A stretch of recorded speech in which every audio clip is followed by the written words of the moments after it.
Bab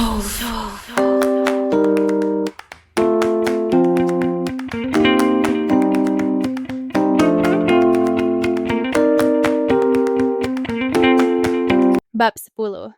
Lupakan saja semua. Setelah hujan semalam, langit di pagi hari begitu cerah. Alena masih bergelung di dalam selimutnya. Mau bangun tapi kepala terasa sangat berat. Efek dari menangis semalam selain kepala pusing, mata juga bengkak segede bapau. Dari arah dapur tiba-tiba Cynthia datang membawa nampan berkaki yang biasa digunakan untuk menghidangkan sarapan di atas ranjang. Alena bangun dan duduk bersila, perutnya terasa lapar. Mungkin karena seharian kemarin ia tidak makan apapun. Ia sangat berterima kasih pada Cynthia yang membawakan makanan untuknya.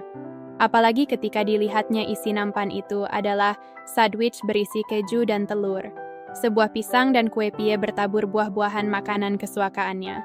Tidak lupa segelas besar jus jeruk dan sebotol air putih. Terima kasih Cynthia, kamu benar-benar sangat baik. Entah bagaimana aku harus membalas kebaikanmu, kata Alena sambil meraih botol air putih lalu meneguknya seperempat botol untuk membasahi tenggorokannya yang kering. Lalu diraihnya sandwich yang lezat itu. Tanpa lama-lama sandwich itu sudah berada dalam perutnya. Masih juga lapar, Alena mengambil kue pie lalu kembali melahapnya diselingi minum jus jeruk. Cynthia memperhatikan dengan perasaan sangat bahagia. Nafsu makan yang besar bisa adalah salah satu pelampiasan perasaan depresi. Tetapi menurutnya, itu lebih baik daripada hanya bergelung di atas ranjang dan menangis tiada henti. Oh ya, apa kamu sudah sarapan? Alena bertanya. Ia lupa menawari Cynthia sarapan bersama saking laparnya. Tentu aku sudah sarapan. Apa kamu tahu sekarang jam berapa, Nona? Jam 11. Kamu tidur begitu lama. Isi kulkasmu hanya sayuran dan buah-buahan.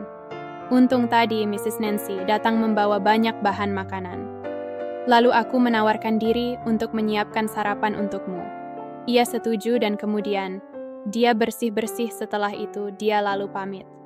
Cynthia menjawab sambil mengambil sebuah apel dari atas meja, kemudian memakannya dengan perasaan bahagia. Aku benar-benar berterima kasih, Cynthia. Kamu benar-benar sahabat sejatiku, kata Alena sambil mengusap-ngusap perutnya yang terasa kenyang.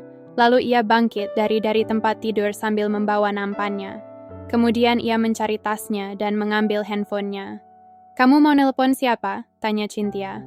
Aku mau mendatangkan pegawai salon ke rumah. Apa kamu tidak melihat betapa hancurnya wajahku?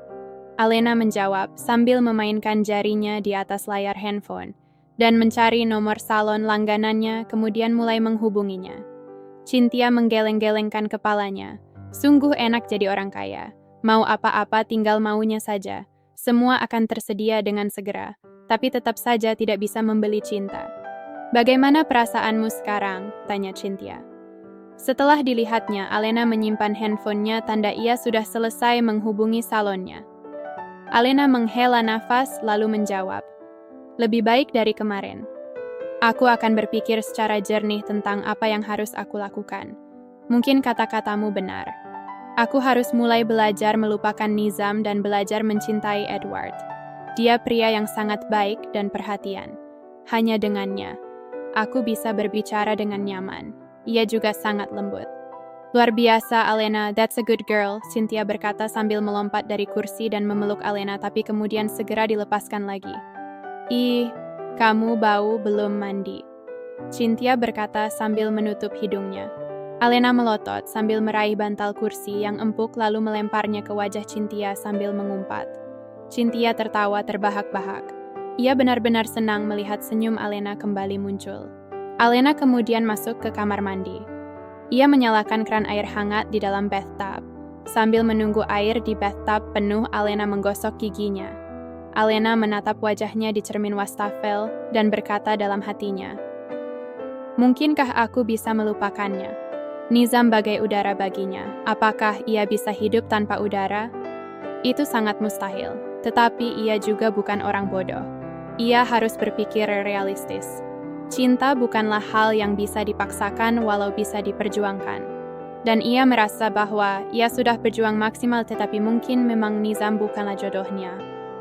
Alena melangkah kontai ke dalam bathtub, membuka bajunya perlahan-lahan hingga tubuh yang indah itu tidak tertutupi sehelai benang pun. Kulitnya yang begitu halus meyakinkan semua orang yang memandangnya bahwa lalat pun akan tergelincir jika hinggap di atasnya. Tidak ada bekas luka sedikit pun karena dulu ia selalu dijaga seksama oleh para pengasuhnya yang selalu berjumlah lebih dari satu. Alena menuangkan sabun dan minyak esensial ke dalam air di bathtub. Harum mawar langsung menyeruak menembus hidung mancungnya. Alena memasukkan kaki jenjangnya satu persatu sebelum kemudian ia menenggelamkan badannya ke dalam air hangat yang penuh dengan busa sabun. Alena menyapukan busa sabun itu ke kaki dan tangannya satu persatu. Entah kenapa tiba-tiba pikirannya malah melayang ke Nizam. Alena menutup matanya dan mulai membayangkan bahwa yang menyapukan sabun ke tubuhnya adalah tangan kekar Nizam. Muka Alena menjadi tambah memerah selain karena uap panas juga karena pikiran kotornya. Alena menggelengkan kepalanya mencoba mengusir pikiran yang tidak senonoh itu. Tapi wajah Nizam malah semakin melekat. Jantungnya berdebar membayangkan betapa indahnya kalau Nizam menciumnya. Dan kemudian Alena tersentak, wajah Nizam langsung lenyap seketika. Lenyap oleh suara ketukan pintu dari luar. Alena, ada telepon dari Edward, apa kau mau menerimanya nanti atau sekarang? Teriak Cynthia. Alena menghela nafas. Tolong bawa kemari handphonenya karena pintu tidak kukunci. Apa kamu telanjang Alena? Aku nggak mau masuk. Nanti saja kamu telepon balik ya. Ya baiklah, padahal tidak apa-apa karena tubuhku tertutup busa sabun. Alena tidak mau Edward menunggu terlalu lama maka ia keluar dari bathtubnya dan mengguyur tubuhnya menggunakan shower yang ada di pinggir bathtub. Pria itu terlalu baik dan ia berjanji dalam hatinya untuk mencoba mengalihkan cintanya pada Edward. Alena mengambil kimono handuknya dan memakainya segera. Lalu keluar dari kamar mandi. Cynthia memberikan handphonenya pada Alena. Thanks, jawab Alena sambil menghubungi ulang ke handphone Edward. Halo Edward, suara Alena terdengar sedikit parau. Halo Alena, apa kamu sedang sakit? Kenapa suaramu terdengar serak? Kalau kamu sakit ayo, kita ke dokter. Aku punya dokter yang bagus dan terpercaya. Edward bertanya dengan bertubi-tubi. No thanks Edward, tidak usah karena aku hanya pusing sedikit. Ada Cynthia yang menemaniku. Alena menjawab dengan perasaan terharu. Itulah Edward, ia selalu penuh perhatian.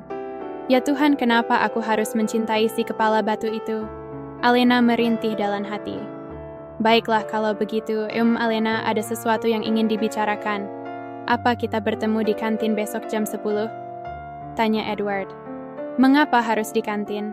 Apa kita tidak bisa mencari tempat lain? Suara Alena terdengar keberatan. Ia masih trauma dengan suasana kantin apalagi kalau tiba-tiba ia harus bertemu Nizam. Besok aku harus ke kampus untuk latihan pentas seni dan pesta dansa itu, dan itu akan memakan waktu sampai malam. Edward menjelaskan pada Alena. Alena terdiam sebentar lalu kemudian menjawab. Baiklah kalau begitu, besok jam 10 siang di kantin kita bertemu. Alena akhirnya memberikan keputusan. Alena menjulurkan lidahnya pada Cynthia yang sedari tadi mengacungkan jempolnya menunjukkan tanda bahwa ia sangat setuju. Aku akan pergi menemui Edward.